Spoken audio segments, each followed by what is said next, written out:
Buenas tardes, hermanos. Estamos estudiando el capítulo 5 de Efesios y hoy estaremos leyendo analizando los versículos 22 al 24, por lo cual pido nuevamente que abramos nuestras Biblias, Efesios 5, 22 al 24. Dice la palabra del Señor así, juntos por favor. Las casadas estén sujetas a sus propios maridos como al Señor, porque el marido es cabeza de la mujer, así como Cristo es cabeza de la iglesia, la cual es su cuerpo y Él es su Salvador. Así que, como la iglesia está sujeta a Cristo, así también las casadas lo estén a sus maridos en todo. Maridos, amad a vuestras mujeres, así como Cristo amó a la iglesia y se entregó a sí mismo por ella.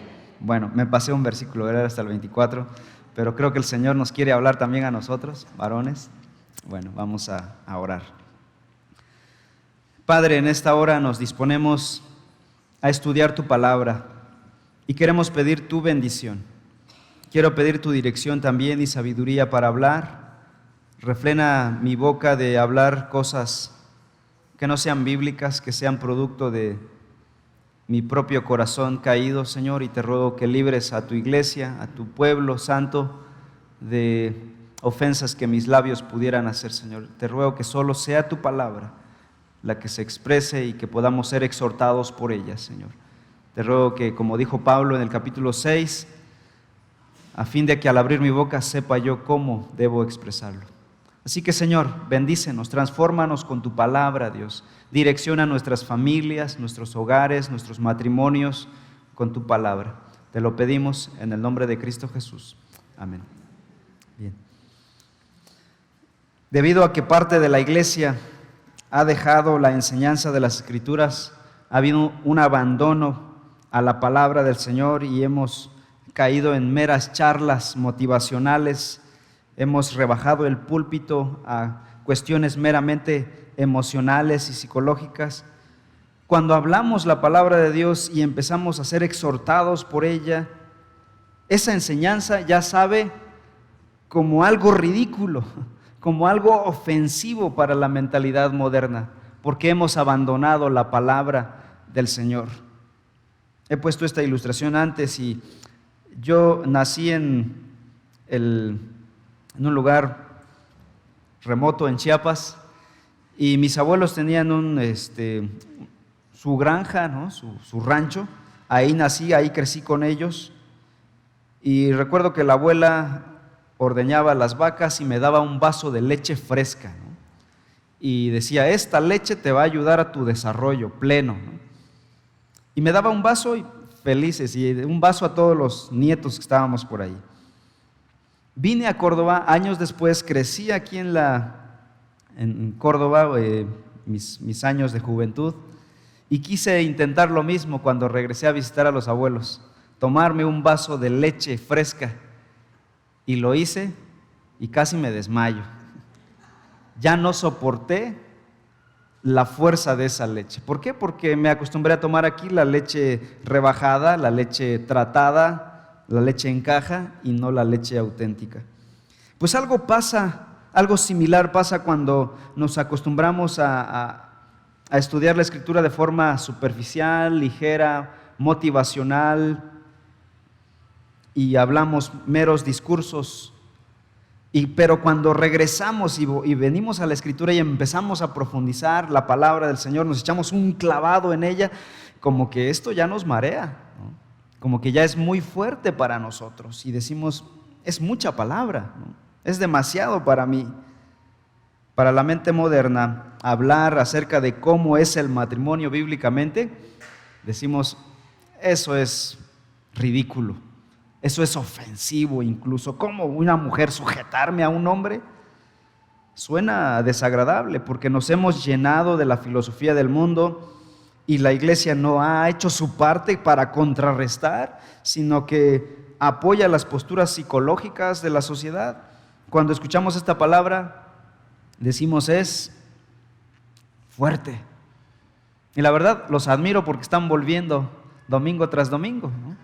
Creí que ya no iban a volver cuando estudiáramos la palabra del Señor en su fuerza, pero eso habla de que hay un deseo, un hambre de estudiar la palabra de Dios seriamente.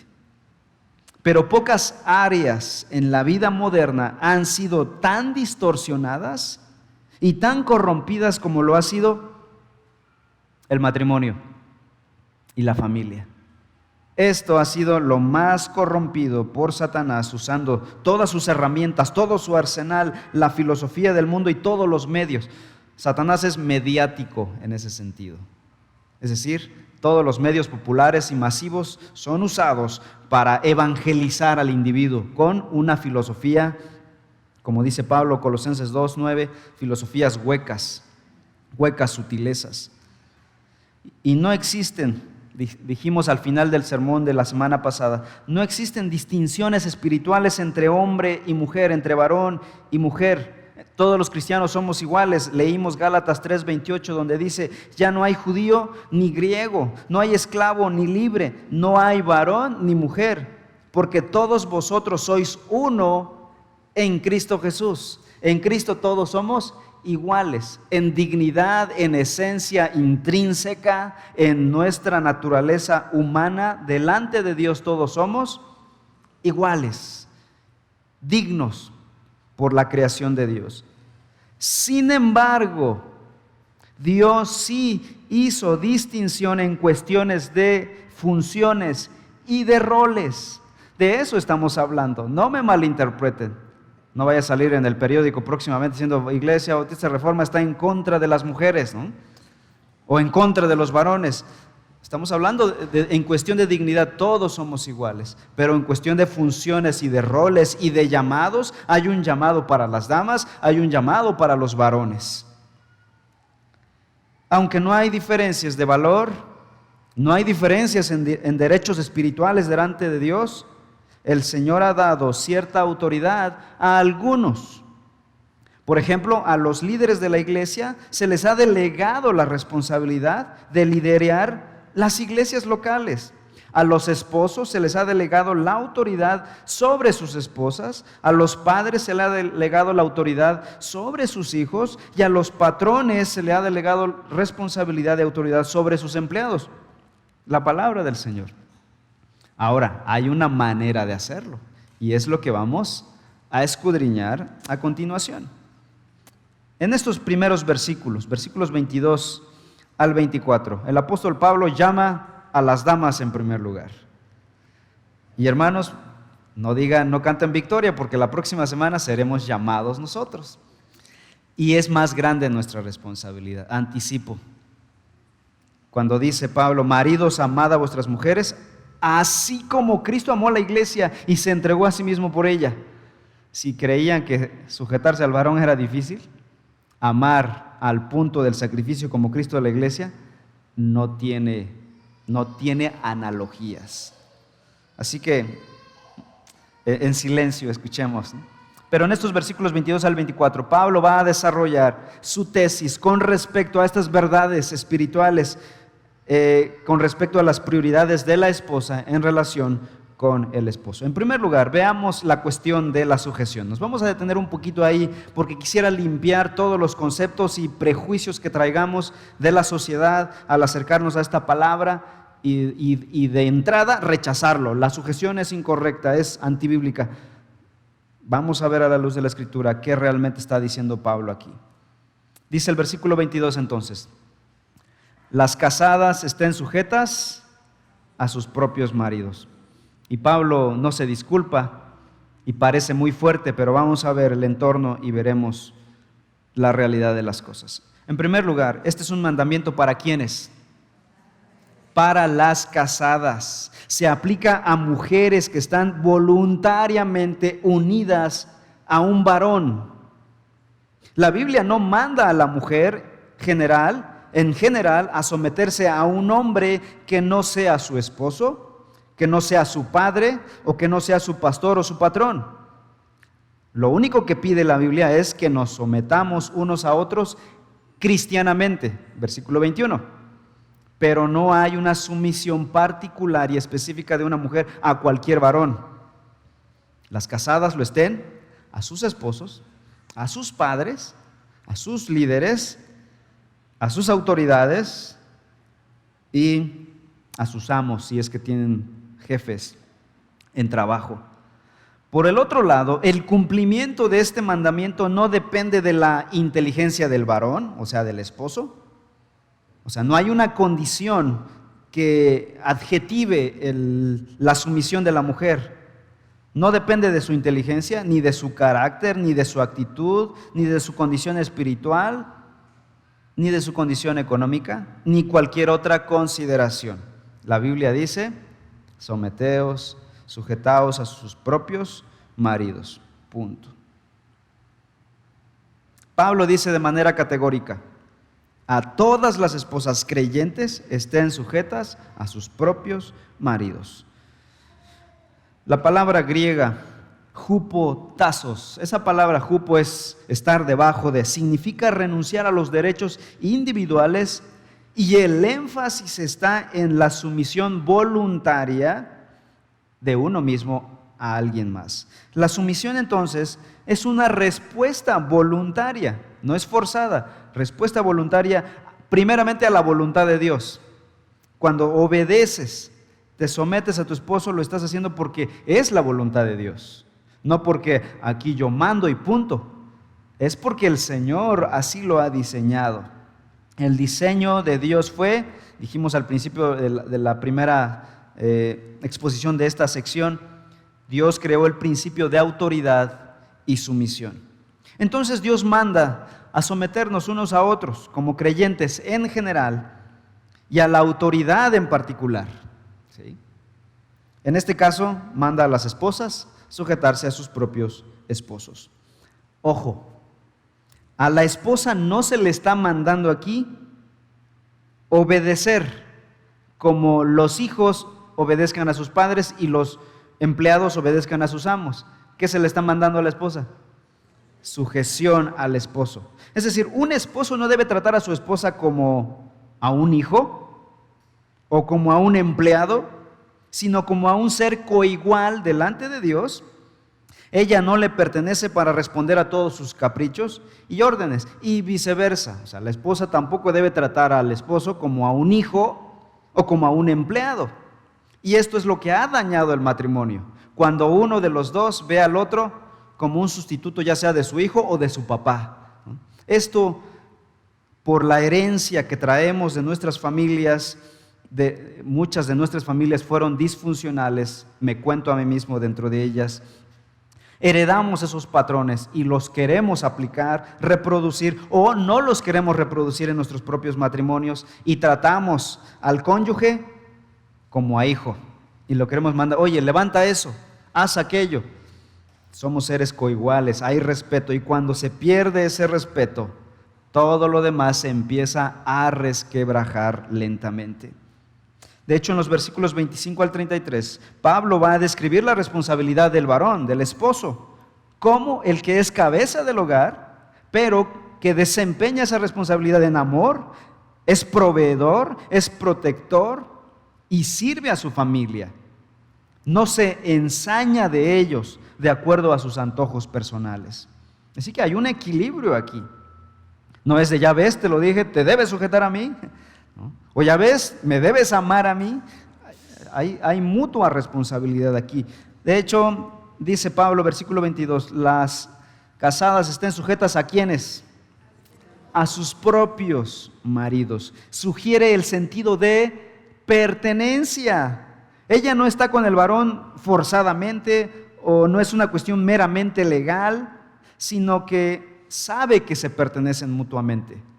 Este fue el mandamiento de Dios desde el Génesis. Dejará el varón a su padre y a su madre y se unirá a su mujer y serán una sola carne. Y es lo que va a decir Pablo aquí al final del capítulo 5, versículo 31. Por esto dejará el hombre a su padre y a su madre y se unirá a su mujer y los dos serán una sola carne. Está Pablo citando las palabras de Dios en Génesis 2, 24. Hay un sentido de pertenencia. Ya no soy yo, ya no es él, ya somos un ente separado, diferente. Aquí ya no interviene mi mamá ni tu mamá. Y cuando violamos ese mandamiento, hermanos, los problemas se multiplican. Está probado que cuando el esposo no se prepara para el matrimonio, en primer lugar, dejará a su padre y a su madre. No solo en que me voy a cambiar de casa, sino emocionalmente. No deja a sus padres para unirse y amar a su esposa. Habrán muchos conflictos. Está probado. Así que hay un sentido de pertenencia aquí. Ella sabe que él es su esposo y ella es su esposa. De hecho, hay países donde la esposa deja su apellido y adquiere el apellido del esposo. ¿No? Qué bonito, ¿no? Es un nuevo ente, una nueva familia, ¿no? No es de que yo mi apellido, mi dinero, mis cosas, hay una nueva identidad.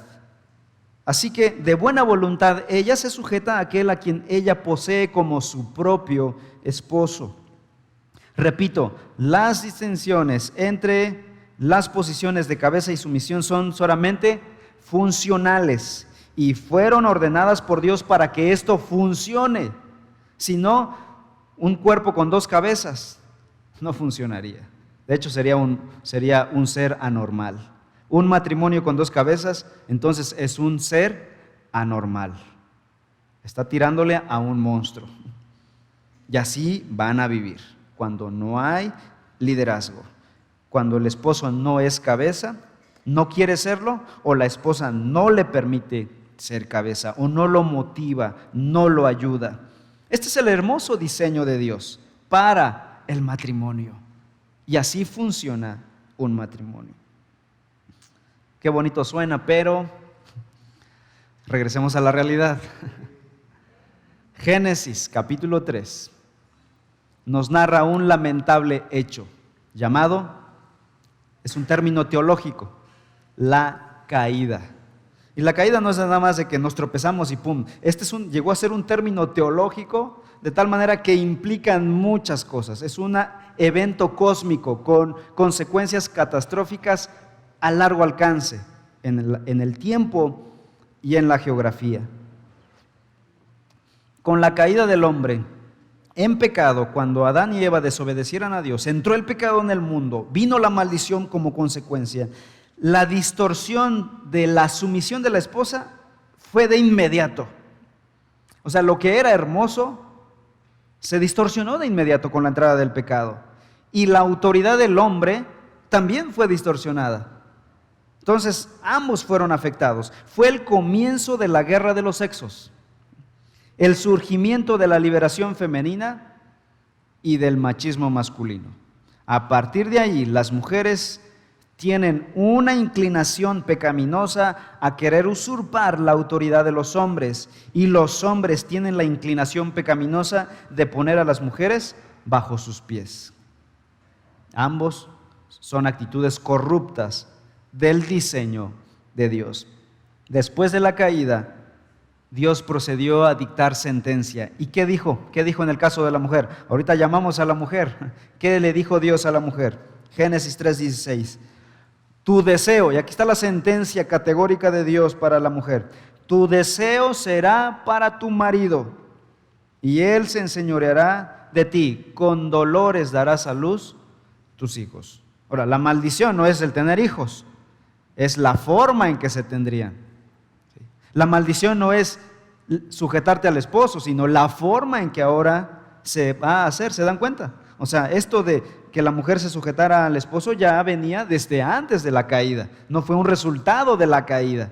Pero con la caída, lo hermoso se contamina, se distorsiona. Ahora, veamos ese versículo 16 de Génesis 3:16 de Génesis. Tu deseo será para tu marido. Si simplemente tomamos la palabra deseo sin ningún análisis, vamos a pensar que es un deseo sexual de la esposa hacia el varón. No, esto ya lo tenían desde antes de que cayeran en pecado. El deseo sexual fue creado por Dios y ellos se deseaban sexualmente antes de la caída, pero de forma santa, no de forma pecaminosa y corrupta como hoy lo vemos, de forma lujuriosa. No, antes de la caída, ese deseo estaba controlado y era santo, era perfecto, no era risible, no era ruborizante, no era vergonzoso, era santo.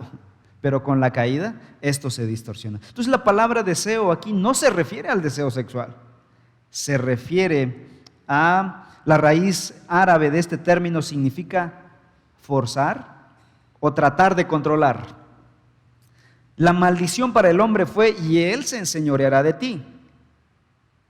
Entonces el texto diría más o menos así, con una transliteración.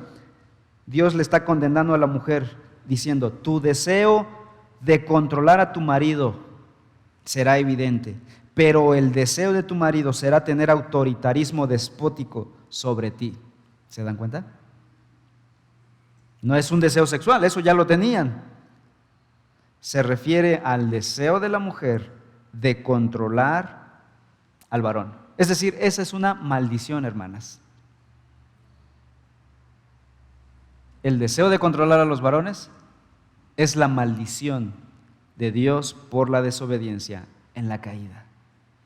Si no, vean los resultados de ello. ¿Qué pasa cuando ocurre tal cosa en los matrimonios? Los efectos no se dejan sentir inmediatamente. De tal manera que se requiere a Cristo Jesús, el nuevo Adán, en nuestras vidas para restaurar el orden normal, el diseño original de Dios. Y como dice Pablo aquí, recuerden que esta es una extensión de un versículo. ¿Qué versículo estamos tratando en realidad? Versículo 18. No os embriaguéis con vino, en lo cual hay disolución, antes bien sed llenos del Espíritu. Y todo lo que estamos analizando hasta el 6:9 es una extensión de esta llenura del Espíritu Santo. Dijimos que hay 3 resultados aquí en este pasaje de la llenura del Espíritu Santo. Número 1, el canto, el versículo 19. Número 2, la gratitud en el versículo 20. Y número 3, la sumisión mutua en el versículo 21. Y ahora está Pablo, se detiene en ese tercer resultado de la llenura del Espíritu Santo y están viendo cómo la sumisión se aplica en el matrimonio, en el trabajo, en la iglesia, en la sociedad, en general. Entonces necesitamos al Espíritu Santo para restaurar este orden natural.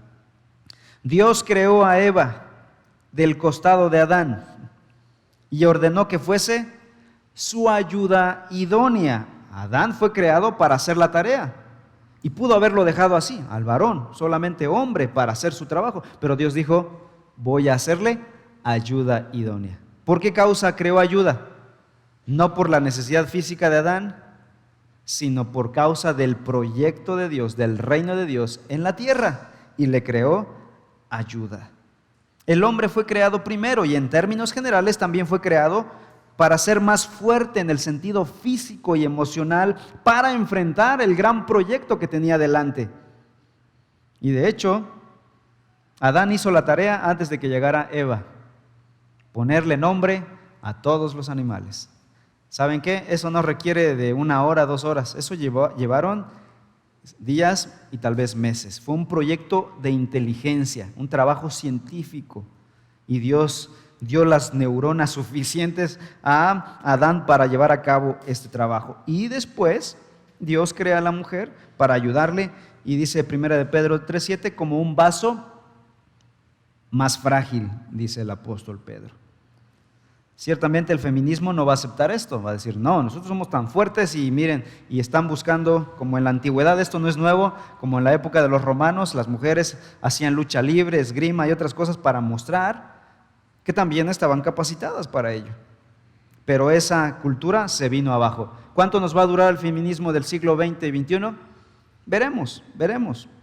Pero la historia es cíclica, se repite, y modas y eventos y movimientos suben y colapsan, colapsan por su propio peso. Así que no hay que desesperar, pronto ese movimiento pasará.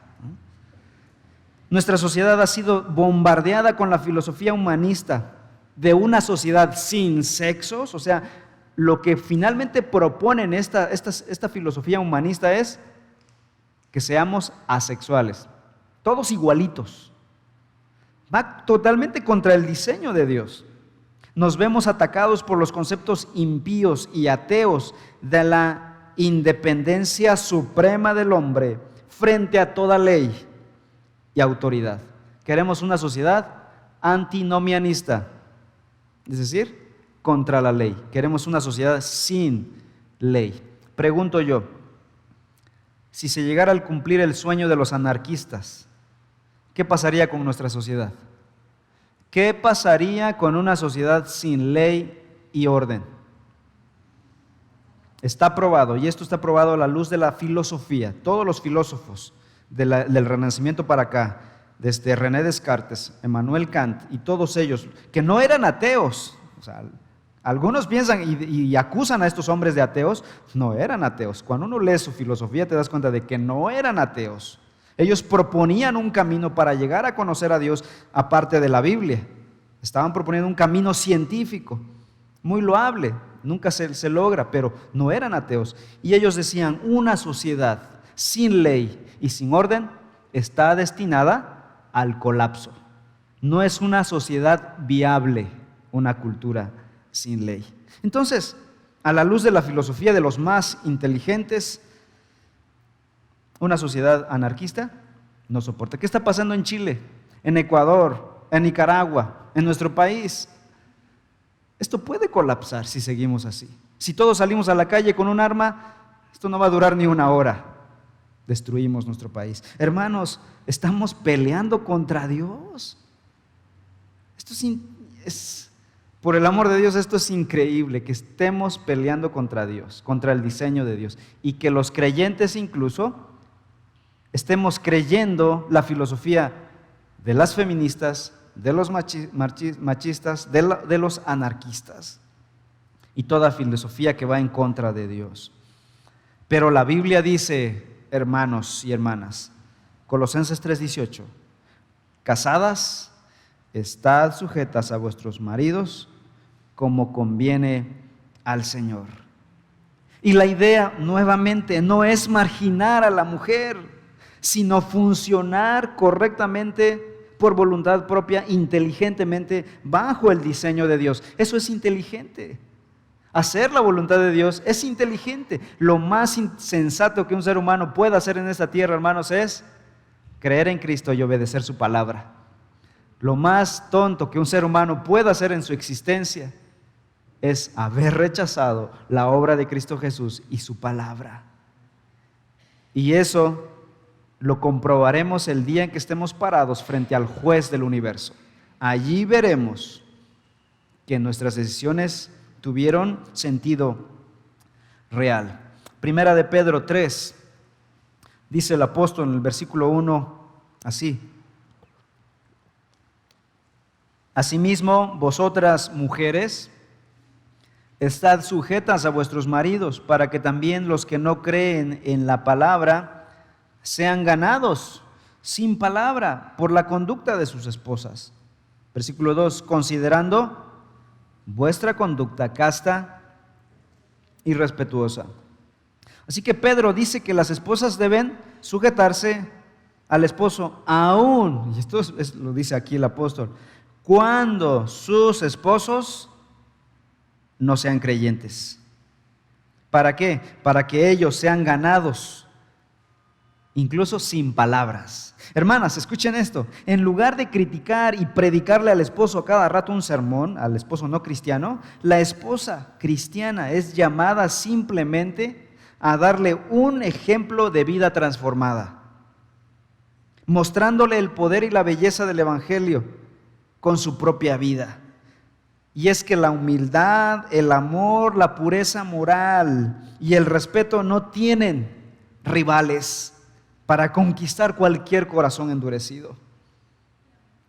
Esas actitudes del corazón atrapan a quien sea y son medios poderosos que una mujer tiene disponibles para ganar a sus esposos para el Señor. Y obviamente habrá momento, oportunidad en que la esposa pueda articular el evangelio verbalmente para el esposo, pero evangelizarlo a cada rato, en vez de acercarlo, lo ahuyentas. Estábamos hablando hace un momento del movimiento feminista. En la actualidad el movimiento feminista es un grupo extremista. De hecho, en México hay como 5 grupos feministas organizados en el país. Y no vayan a buscar dónde están esas agrupaciones, ¿no? Pero vemos mujeres que expresan sus ideas y luchan por sus derechos de maneras vociferantes y son tan radicales y tan agresivas que van por la calle rompiendo todo a su paso. Incluso usan la Biblia para defender sus posturas. Obviamente la manera de usar la Biblia no es la correcta y muestra que son realmente antibíblicas sus posturas. Dios, hermanas, excluye a las mujeres de manera específica del ejercicio dominante de un liderazgo sobre los hombres en la iglesia y en el hogar. La mujer es llamada para ser ayuda idónea. No podría yo enfatizarlo más. Uno de los intereses más importantes de la mujer piadosa ha sido la santidad. Vamos a Primera de Pedro, ese pasaje que leímos hace un momento. Si no tienes ahí el pasaje, busca por favor Primera de Pedro, capítulo 3. Y ahora versículos 3 al 6, dice el apóstol así: vuestro atavío no sea el externo de peinados ostentosos, de adornos de oro o de vestidos lujosos, sino el interno, el del corazón, en el incorruptible ornato de un espíritu afable y apacible, que es de grande estima delante de Dios. Porque así también se ataviaban en otro tiempo aquellas santas mujeres que esperaban en Dios, estando sujetas a sus maridos, como Sara obedecía a Abraham, llamándole Señor, de la cual vosotras habéis venido a ser hijas, si hacéis el bien, sin temer ninguna amenaza. La mujer piadosa, la mujer de fe, tiene como interés primordial las virtudes internas. Dice el versículo 3, el del corazón, en el incorruptible ornato o adorno de un espíritu afable y apacible. ¿Cuál es el mejor adorno de una dama? Su carácter afable, apacible, humilde. Y dice el final del versículo 4, que es de grande estima delante de Dios. Y déjenme decirles, de grande estima delante de los varones. ¿Cómo valoramos los varones un carácter piadoso, afable, humilde y apacible de una dama? Y no el atavío, dice el apóstol, externo de peinados ostentosos, de adornos, de oro, de vestidos lujosos. Ahora, la Biblia no prohíbe el arreglo cuidadoso y la vestimenta atractiva de una mujer. De hecho, el desarreglo, el descuido en el cabello, en la apariencia de una dama, la apariencia física, no son virtudes, por cierto. No obstante, la vestimenta extravagante es una expresión de orgullo, algo contrario a la actitud humilde y de sumisión que debería caracterizar a toda dama creyente. La preocupación de los creyentes debería ser con respecto al atavío interno, el del corazón, dice el apóstol. El espíritu afable y apacible de la esposa viene como resultado de la llenura del Espíritu Santo. Una dama con estas cualidades está llena del Espíritu Santo. Una dama que tiene un espíritu de lucha, de guerra, de batalla, de defensa, de ataque, no está controlada por el Espíritu Santo. Y cuando eso pasa, caballeros, les doy un consejo. Si el Espíritu no la controla, no intentes controlarla. Eso es obra de Dios. ¿Qué haríamos los varones para hacerlo? Usar la fuerza, porque somos más fuertes en ese sentido. Y la tentación es usar la fuerza. Así que, me decía mi pastor, ve, sal de la casa y llora, grita lo que quieras y ponte de rodillas y clama por tu esposa. Me decía mi pastor hace unos años. Porque si no, voy a caer yo en la insensatez de la esposa y vamos a pelear y este es insensato, este viene a ser más insensato y así va subiéndole rayitas a la intensidad y al rato terminas golpeándote. Y es una pelea física de ambos, no crean que las mujeres no golpean, ¿no? Obviamente es más peligroso el varón por su fuerza más fuerte, más grande. Puede lastimar el peligro, el físico de la esposa puede estar en riesgo. Entonces, lo más sensato de un varón es, como decía Pablo, ceñirse los lomos. En español latino sería amarrarse los pantalones, cerrar la boca y guardar silencio. Si no queremos terminar después con una denuncia. Primera de Pedro dice el versículo 4, ese espíritu afable y apacible es de grande estima delante de Dios. Yo creo que aquí Pedro quiso escribirlo en negritas, ¿no? Es de grande estima delante de Dios. ¿Qué es lo que impresiona a Dios? No es el oro, las piedras preciosas, los vestidos de moda, la joya que puedas llevar encima, sino la mujer que es genuina en humildad y sumisión. Eso es lo que es agradable delante de Dios. Es la mujer sumisa, en ese sentido, en el contexto, la que agrada a Dios. Ahora, no significa, hermanas, que no se deban arreglar, ¿verdad? Y varones también, de paso, ¿no? Es importante la modestia. De hecho, la modestia es parte de una muestra de la santidad en el corazón de las damas.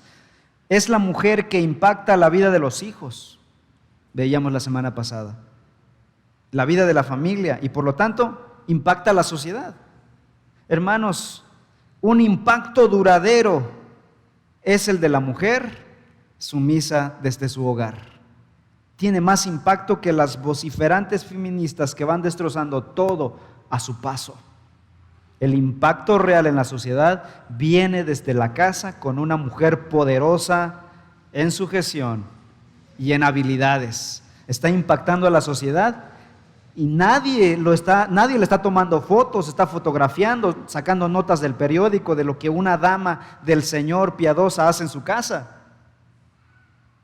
Porque es lo que quieren también las feministas. Quieren salir en el periódico, ser famosas, salir en entrevistas, hablar, les gusta el discurso, les gusta el micrófono. La mujer piadosa está teniendo un impacto mayor en silencio desde la casa. Eso es loable, amadas hermanas. Nuestras sociedades a lo largo de los siglos han sido construidas con grandes mujeres desde su casa. Gloria a Dios por ellas. Ayer yo estaba viendo algunos videos que quise compartirles, pero nos íbamos a echar aquí media hora de cine y dije, es mucho tiempo. Estaba viendo la vida de la mamá de los Wesley, la esposa de Jonathan Edwards, la esposa de Spurgeon, otras santas mujeres que impactaron al mundo, permitiéndole, empujando, animando a sus esposos para la obra de Dios. Todas ellas tenían algo en común, sabían que el reino de Dios era más importante, así que no ponían el pie ni trabas para que el esposo pudiera servir al Señor.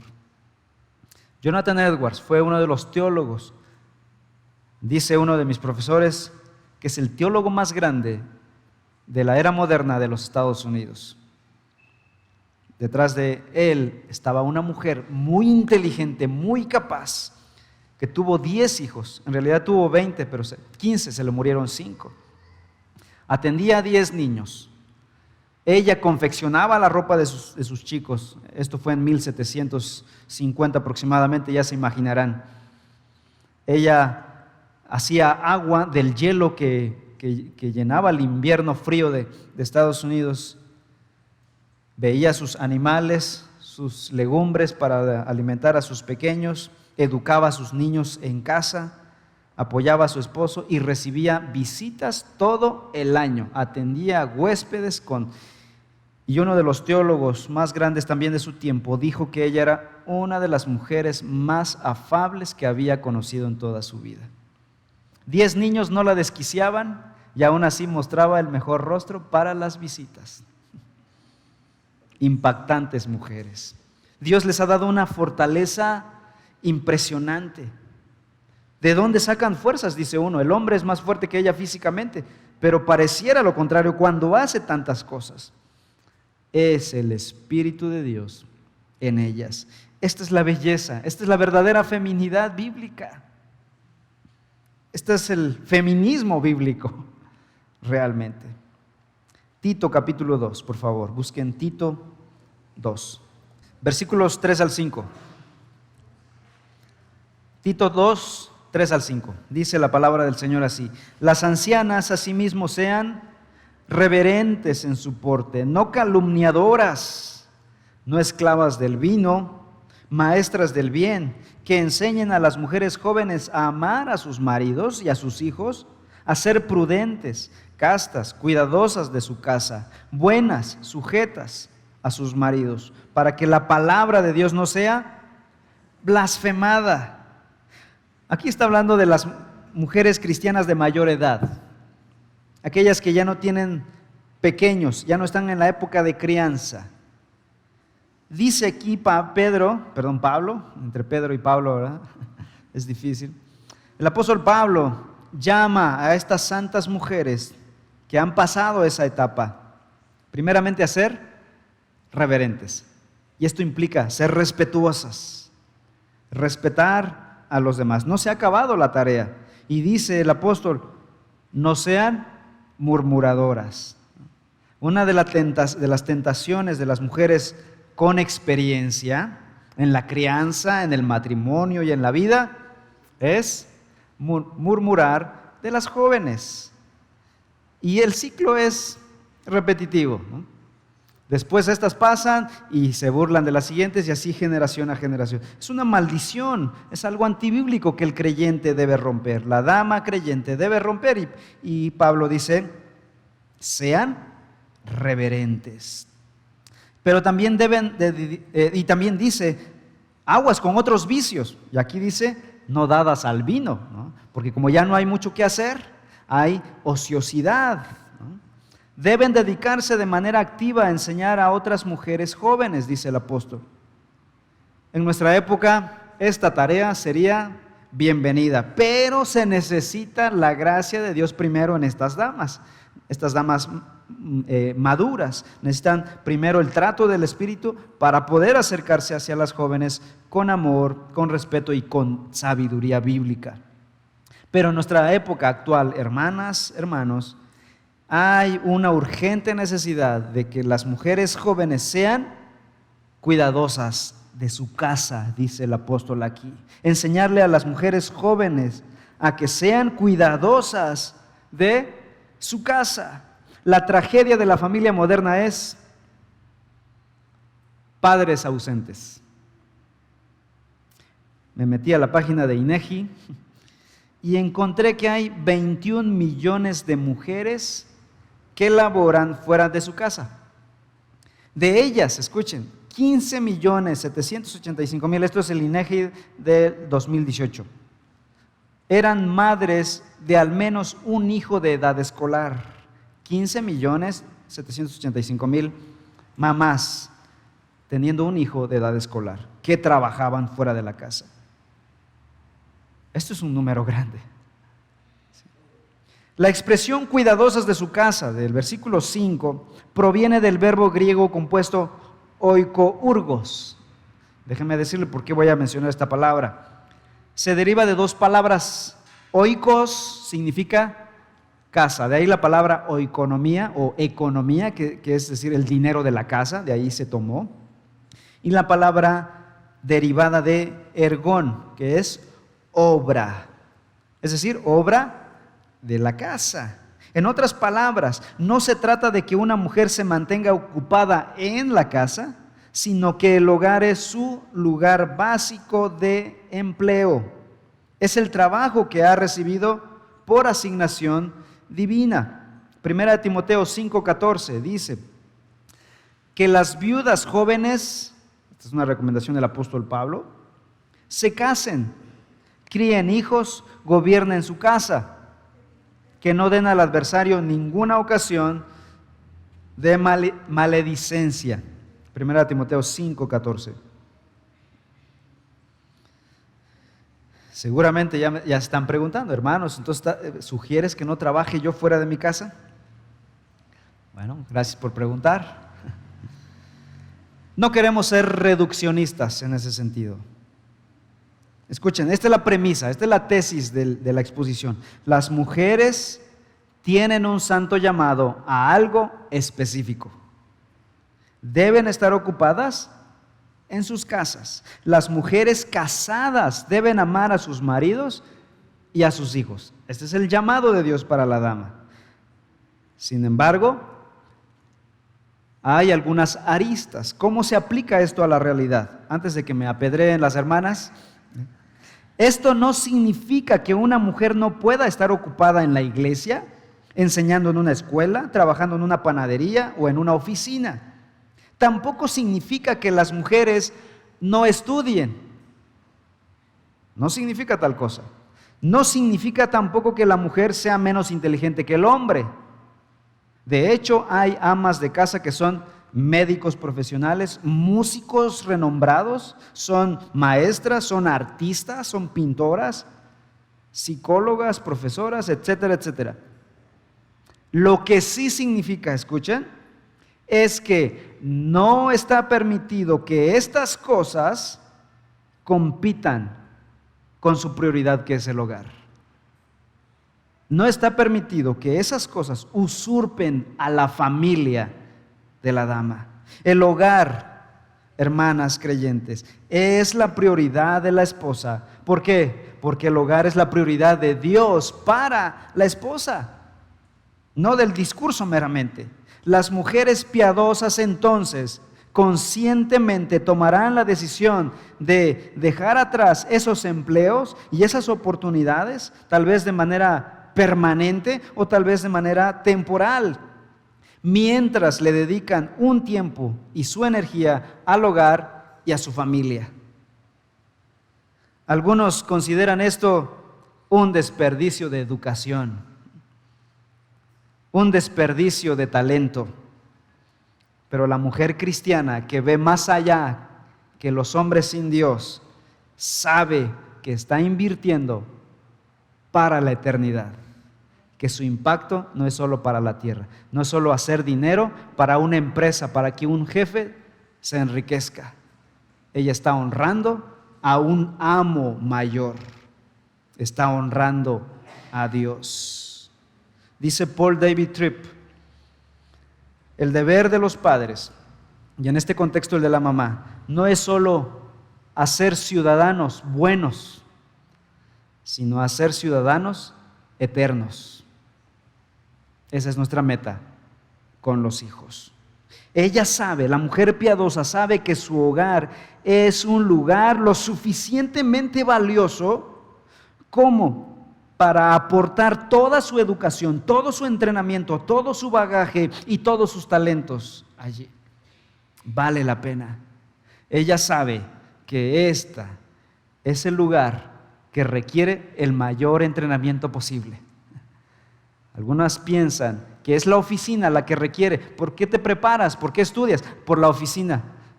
Cambio, clic, haz un cambio ahí. Es por tu hogar.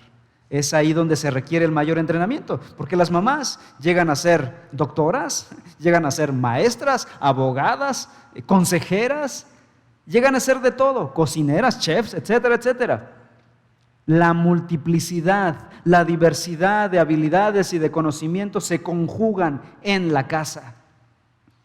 Si Dios permite, tendremos al doctor Aaron Gibson pronto aquí en 2 semanas.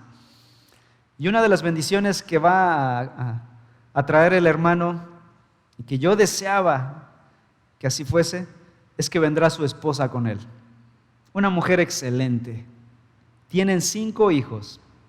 Y para que un hombre como Aaron Gibson pueda dar clases en cualquier seminario, universidad y conferencias de todos los niveles posibles, para que pueda hacerlo, se requiere de una poderosa dama detrás de él y que pueda estar con sus hijos, con contentamiento, con gozo en su rostro, No es una mujer demacrada, triste, angustiada y pues ya que me tocó esto. Es una mujer plena que muestra el carácter de Cristo Jesús. Será de gran bendición tener a estos amados entre nosotros. Otras desventajas de trabajar fuera del hogar.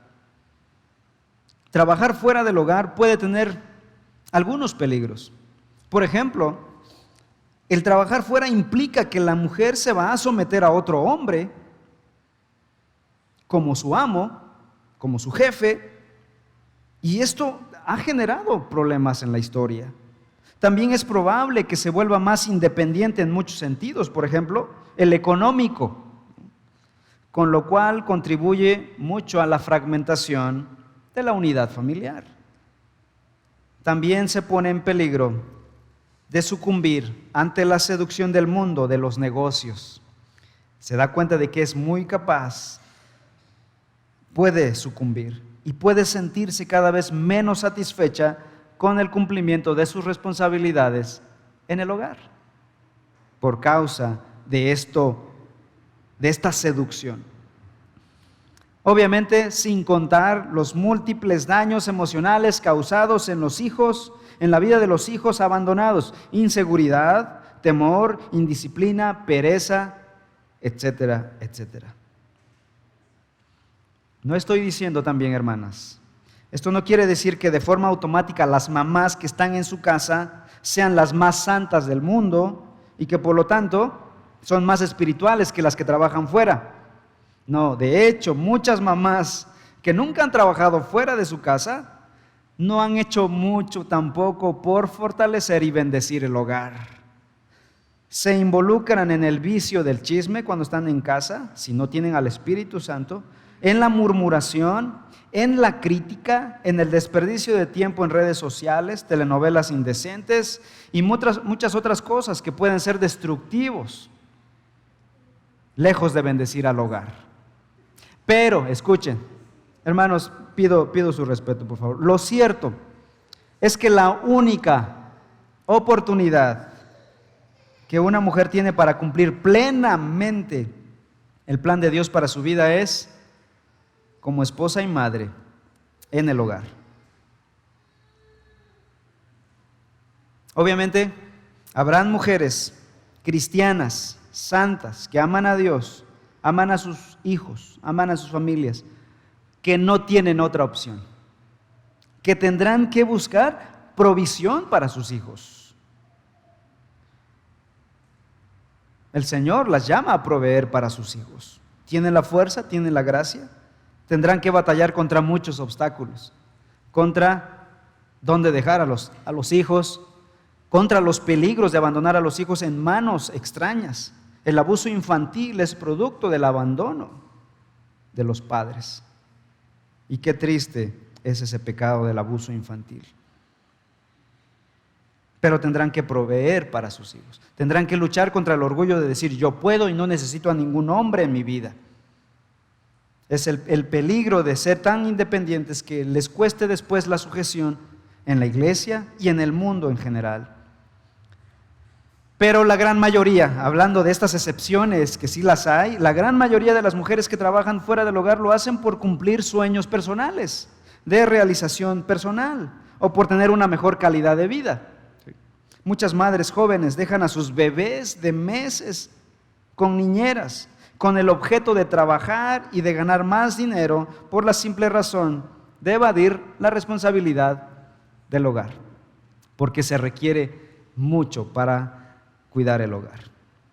Entonces, si eres mujer en esta situación, te estarás preguntando a estas alturas: ¿me voy o me espero a que termine la predicación? No, te estarás preguntando: ¿debo o no debo trabajar? Así como contestamos a la pregunta que me hicieron el domingo cuando vimos el versículo 18, donde ¿debo o no debo beber vino? ¿Es bueno o no beber vino? La Biblia no prohíbe de manera específica que una esposa trabaje fuera del hogar. No lo prohíbe. Lo que hace es establecer las prioridades de las damas, y es lo que estamos viendo aquí: establecer las prioridades de la esposa. que es servir al Señor desde la plataforma del hogar para un impacto global y a largo alcance. Y lo único que te queda, hermana, es obedecer al Señor o rechazar su palabra. Cada mujer debe elegir la manera en cómo habrá de honrar estas prioridades del Señor. También depende de la etapa de tu vida en la que estés. Son factores que debemos considerar. Si estás en la etapa de crianza y, por ejemplo, eres muy creativa, eres muy talentosa, tienes mucha energía, ¿no? Y de plano eres tan capaz y tan fuerte que aunque tengas 5 niños, te sobra tiempo. Después de atender tus responsabilidades hogareñas, entonces puedes canalizar esa energía, ese tiempo y esas habilidades adicionales al servicio en la obra de Dios o en algún trabajo extra. Pero a veces es prácticamente imposible.